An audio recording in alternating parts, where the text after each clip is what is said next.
बच्चों, let's read the question. The question says, let BP, BQ, and BR be the magnetic fields produced by the three infinite long wires P, Q, R, respectively. These three wires are placed symmetrically inside a equilateral triangular loop as shown in the figure.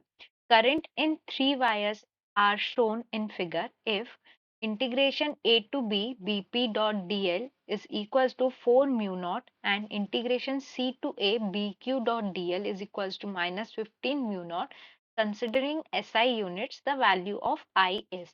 तो इस question में हमको ये बोला गया है कि हमारे पास तीन वायर्स हैं जो कि इनफाइनाइटली लॉन्ग वायर्स हैं P, Q और R. This is P, this is Q and R. इसमें हमारे को करंट की वैल्यू और करंट का डायरेक्शन हमको गिवन है और ये एक इक्विलेटरल ट्राइंगल ABC के अंदर है. अब इन वायर्स के कारण हमारी जो मैग्नेटिक फील्ड प्रोड्यूस हो रही है वो क्या है? BP, BQ and BR. अब हमारे को कुछ वैल्यू दी हुई है BP और BQ से रिलेटेड, तो हमसे पूछा गया है कि हमको करंट की वैल्यू बतानी. तो इस क्वेश्चन में जो हम की कॉन्सेप्ट यूज करेंगे वो ये है, we will use Ampere's law.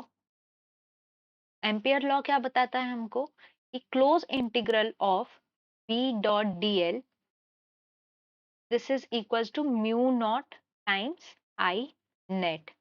ठीक है, ये हमारा एम्पियर्स लॉ होता है. ये हमने कहाँ से डिराइव किया? हमें पता है H डॉट dl. अगर हम एक्चुअल फॉर्म देखें तो H dot dl is equals to I net और हमारा H क्या होता है? H is equals to B divided by mu naught. तो ये वैल्यू अगर हमने यहाँ पे पुट करेंगे इस फॉर्मूले में तो हमको क्या मिलेगा? ये वाला फॉर्मूला मिलेगा और we will use this formula. ठीक है, अब क्वेश्चन में देखिए हमारे को जो करंट के डायरेक्शन है P में क्या है? आई जो करंट है वो in out of the page है. ये हमारा आउट ऑफ द पेज है या आउट ऑफ द प्लेन बोल लीजिए क्योंकि डॉट से है. वहीं Q और R क्या है? हमारे इनटू द प्लेन है क्योंकि क्रॉस से हम डिफाइन कर रहे हैं उसको. तो अब देखिए अगर हम आई नेट की वैल्यू निकालें, आई नेट क्या हो जाएगा हमारा? दिस इज इक्वल्स टू, अगर हम in out of out sorry this is into the page, हाँ आउट ऑफ द पेज. अगर हम आउट ऑफ द पेज को अगर हम पॉजिटिव ले रहे हैं और इनटू द प्लेन हम नेगेटिव ले रहे हैं तो हमारा आई नेट क्या हो जाएगा? Total I minus 3i minus 3i. ठीक है, तो ये क्या हो गया हमारा? Minus 5i. This is I net. अब टोटल मैग्नेटिक फील्ड हमारी क्या है? Total magnetic field B, this is equals to magnetic field due to P plus magnetic field due to Q plus magnetic field due to R. अब हम यहाँ पर क्या use करेंगे? एम्पियर्स लॉ यूज करेंगे. तो close integral of B dot dl, ये क्या हो जाएगा? Integral from A to B dot dl plus integration B to C B dot dl plus integration C to A B dot dl. इसकी value क्या हो जाएगी? Mu naught I net. ये हमने कहाँ से यूज किया? की कॉन्सेप्ट हमारा जो है एम्पियर्स लॉ था. अब इसमें अगर हम वैल्यूज पुट करते हैं तो देखिए क्वेश्चन में हमको गिवन है कि A टू B से लेके BP DL की वैल्यू क्या है? 4 म्यू नॉट है और C टू A तक की क्या है? माइनस 15 म्यू नॉट है. तो अगर हम ये वैल्यूज पुट करते हैं तो अब देखिए यहाँ पर जो हमारा ये B डॉट DL है वो A से B के लिए, इस पर्टिकुलर वायर के लिए P के कारण भी होगा, Q के कारण भी होगा, R के कारण भी होगा. सिमिलरली B से C में भी तीनों के कारण होगा और C टू A में भी तीनों के कारण होगा. तो हम क्या करेंगे? हर पर्टिकुलर केस में हर वायर के लिए हम क्या करेंगे? इसको तीनों वायर्स के कारण कर जो मैग्नेटिक फील्ड डेवलप हो रही है वो देखेंगे. अब देखिए ये हमारा इक्विलेटरल अगर ट्राइंगल था, ये पॉइंट P है, this is point Q and this is point R. ठीक है, अब जैसा अगर हम देखें ये जो P पॉइंट है उसके लिए A, B और C अगर लिखते हैं तो जो AB वायर है और AC वायर है वो सेम पैटर्न पर है और ये BC जो है वो अलग है. अब P पॉइंट पे हमारे को क्वेश्चन में दिया हुआ था कि B of P dot dl from A to B, A to B ये कितना है हमारे को, 4 म्यू नॉट गिवन था। अगर ये ए टू बी के लिए 4 म्यू नॉट है तो ए टू सी के लिए भी 4 म्यू नॉट हो जाएगा, लेकिन बी टू सी वायर के लिए ये कुछ डिफरेंट रहेगा, ठीक है, वो अभी हम कैलकुलेट करेंगे। दूसरी चीज ये है कि क्यू के लिए अगर हम देखें तो क्यू के लिए हमारा जैसे ए बी है वैसा ही बी सी रहेगा, लेकिन ए सी वायर ये वाली जो साइड है वो डिफरेंट हो जाएगी। आर के लिए ए सी और ए बी बी सी जैसा दिया हुआ है, बट ए बी हमारा डिफरेंट हो जाएगा। दूसरी चीज ये देखिए कि ए बी वायर क्यू के लिए सिमिलर है पी जैसा, मतलब इसका जो लोकेशन है, हम यहाँ पर लोकेशन ऑफ पॉइंट की बात कर रहे हैं, ज्योमेट्रिकल प्लेसमेंट की बात कर रहे हैं। तो यहाँ पर आई के कारण अगर 4 म्यू नॉट है तो हमारा क्यू में जो करंट था वो क्रॉस प्रोडक्ट में था 3i, तो 3i के कारण ए बी वायर में कितना हो जाएगा, 4 म्यू नॉट मल्टीप्लाइड बाय 3, यानी कितना हो गया, 12 म्यू नॉट हो गया।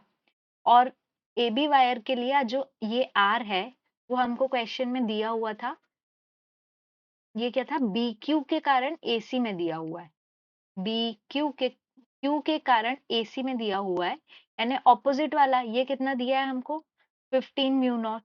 तो ऑपोजिट वायर के लिए कितना है, हर उसमें 15 म्यू नॉट है, ठीक है, -15। इसके पी के कारण बीसी में भी क्या हो जाएगा, -15 म्यू नॉट। बस यहाँ पर ये देखना रहेगा कि जो डायरेक्शन ऑफ करंट है, अब देखिए तो मैं थोड़ा सा और क्लियर कर देती हूँ कि हमारा ये एबीसी है, ठीक है, ये हमारे वायर्स हैं, ये हो गया Q, this is P and this is R. P में into the out of the page है, ये इनटू द पेज है, ये इनटू द पेज है, यहाँ पे भी 3i करंट है, यहाँ पे भी 3i है। अब अगर आर के कारण हमारा, सॉरी क्यू के कारण अगर हमारा एसी पे जो मैग्नेटिक फील्ड डेवलप हो रही है वो अगर -15 म्यू नॉट है, ठीक है, तो आर के कारण ए बी पे भी क्या आएगा, -15 म्यू नॉट आएगा, क्योंकि दोनों में 3i करंट है और डायरेक्शन भी सेम है। लेकिन हमारा पी के कारण बीसी पे कौन सा करंट आएगा, देखिए यहाँ पे ऑपोजिट डायरेक्शन है, यानी साइन माइनस ऑफ -15 आ जाएगा, और ये है आई करंट, यानी डिवाइड बाय 3 कर देंगे, क्योंकि यहाँ पर करंट 3 टाइम्स था, तो ये कैसे हो जाएगा हमारा, ये हो जाएगा 15 डिवाइडेड बाय 3, यानी कि ये 5 म्यू नॉट के बराबर होगा। तो अगर मैं इसमें अब लिखना चाहूँ तीनों को बाइफरकेट करके, तो देखिए ए से बी के लिए हम लिख रहे हैं, तो A to B BP DL plus A to B B Q dot DL plus A to B B R dot DL, ये हो गया ए टू बी के लिए, plus integration B to C, यहाँ पे भी BP dot DL plus B to C B Q dot DL plus B to C B R dot DL, और last में हमारा अगेन सी टू ए, ये क्या हो जाएगा, BP dot DL plus C to A B Q dot DL plus C to A B R dot DL.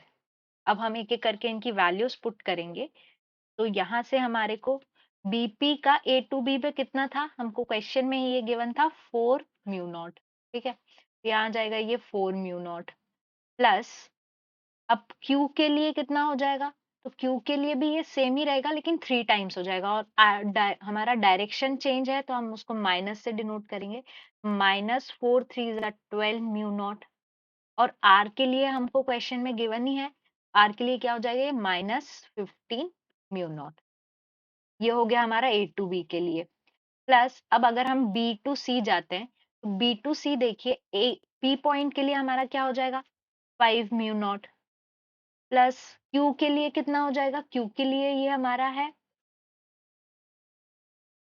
4 times, मतलब जैसे हमारा पी के लिए ए बी था वैसे ही क्यू के लिए बी सी हो जाएगा, लेकिन 3 टाइम्स है, तो ये क्या आ जाएगा, और डायरेक्शन भी हमारा क्या रहेगा, नेगेटिव रहेगा, तो -15 12 म्यू नॉट, और आर के लिए ये कैसा हो जाएगा, ये भी हमारा हो जाएगा minus of 12 mu naught plus, अब अगर हम सी टू ए पे जाते हैं तो सी टू ए हमारा पी के लिए क्या रहेगा, 4 म्यू नॉट ही रहेगा।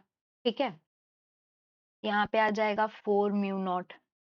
अब क्यू को अगर लिखें तो ये तो ऑपोजिट में है, तो वो हमको गिवन है 15 म्यू नॉट।